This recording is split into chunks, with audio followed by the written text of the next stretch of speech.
Welcome to the 5th edition of Astana Times Now. I'm your host, Chris Stanton. In this broadcast, we will be looking at the latest developments with EXPO 2017, the development of the Trans-Caspian Corridor, and 25 years of U.S.-Kazakh relations, among other stories. Let's get started.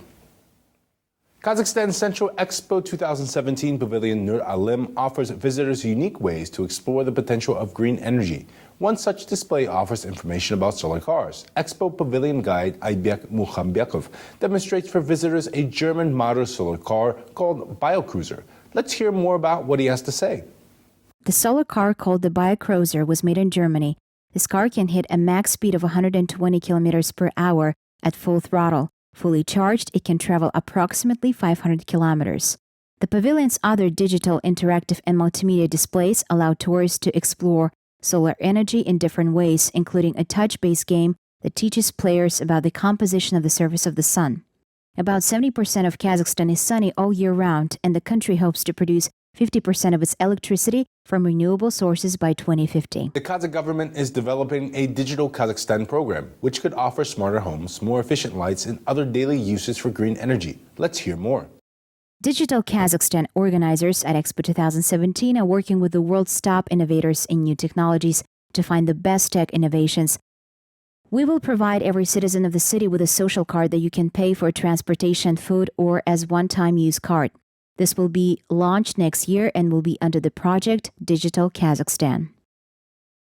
Also in EXPO 2017's technology area, dubbed the Silicon Valley Corner, the exhibition showcases one of the capital's smart city projects. The project can replace approximately 200 street lights with more energy-efficient LED lights that require 50% less electricity. The companies presenting their ideas in the Silicon Valley Corner will change weekly during the 3-month exhibit, exposing visitors to a variety of tech projects and ideas. Transport officials from 6 countries, as well as representatives from the U.S. Department of Commerce, the World Bank, the European Bank for Reconstruction and Development, and American transport and logistics companies recently gathered at the Trans-Caspian Forum in Washington to discuss the cargo transport through Kazakhstan and the region. Cargo transport is a key topic in Kazakhstan, the world's largest landlocked country. Forum participants discuss Kazakhstan's Nurlyzhol program and the International Silk Road Initiative. Kazakhstan is also participating in developing the Nomad Express rail line from China to Europe. Let's hear more. We now have a regular container service Nomad Express in the Trans-Caspian direction, which covers 11,000 kilometers in only 14-15 days from China to Europe. Transport from China through Kazakhstan via the Trans-Caspian infrastructure into Turkey is actively in motion. Today's event is organized in order to show the possibilities of this route. The Trans-Caspian route would ultimately connect eastern and western markets. The route was launched in 2015, but certain sections continue to be added. Participating countries are also considering setting tariffs that would increase the flow of goods and await completion of the Baku-Tbilisi-Kars Railway. That railway will begin at the corridor of Kazakhstan's eastern border.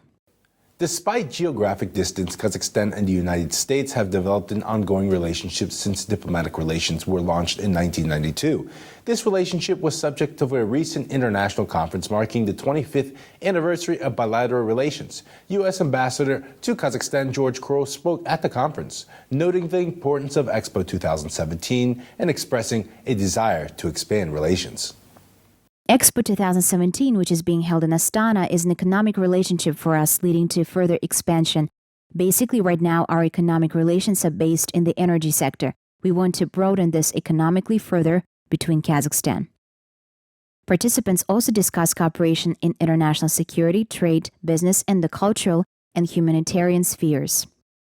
Kazakh Foreign Minister Kairat Abdurakhmanov and his Hungarian counterpart Peter Szijjártó said during a recent meeting in Astana they would like to strengthen Central Asian regional cooperation. Abdurakhmanov noted Kazakhstan considers Hungary a reliable ally in Central and Eastern Europe. The two countries are working with the Kazakh-Hungarian Strategical Council, the Intergovernmental Commission for Economic Cooperation, and the Joint Fund for Direct Investments.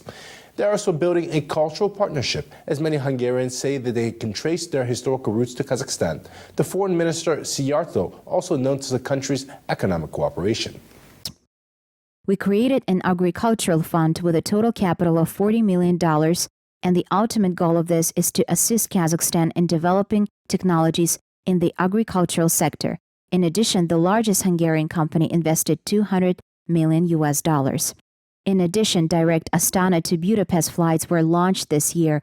The flights are expected to boost bilateral tourism and business relations, as well as facilitate Hungarians to travel to EXPO 2017. The golden chariot of the pharaoh and the bust of Nefertiti, a collar of the semi-precious stones, as well as famous sarcophagus are a few of the items on display at the recently opened exhibition of the Tutankhamun collection at the National Museum of Kazakhstan in Astana. Many of the mysteries of Egypt's 3,000-year-old history are present at the exhibition. There is also a special commission that assesses the accuracy of the items created. Our specialists under the leadership of the government prepared everything with special to attention all artifacts you see in front of you. Holding such exhibitions shows the high level of cooperation between our countries. The statuette of the pharaoh Senusert reflects the time of the Middle Kingdom. According to exhibition organizers, each copy required 2 months to create, and preparations to present the collection took more than a year. Egypt plans to donate all profits from the exhibit to Kazakhstan for the construction of a Hall of World Culture in the National Museum of Kazakhstan. And finally, the elite ballet troops from America, Asia, and Europe gathered in Astana recently for the first International Eurasian Dance Festival. The festival treated the Astana public to a week of classical and modern performances. Let's hear more about this unique event.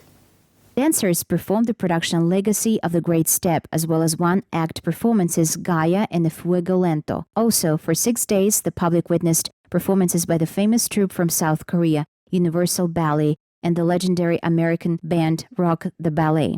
The latter has long been famous for its special dance style, which combines classical ballet, jazz, and hip-hop. When we performed in the festival, we brought the whole world with us. We invited troops from Europe, America, and Asia to show contemporary trends as well as the latest trends that take place in the ballet world. We went in all different directions, from modern and neoclassic, rock, hip-hop, and of course, classics. That's all for this week. Thank you for watching Astana Times Now, and check back next week for the latest in Kazakh news.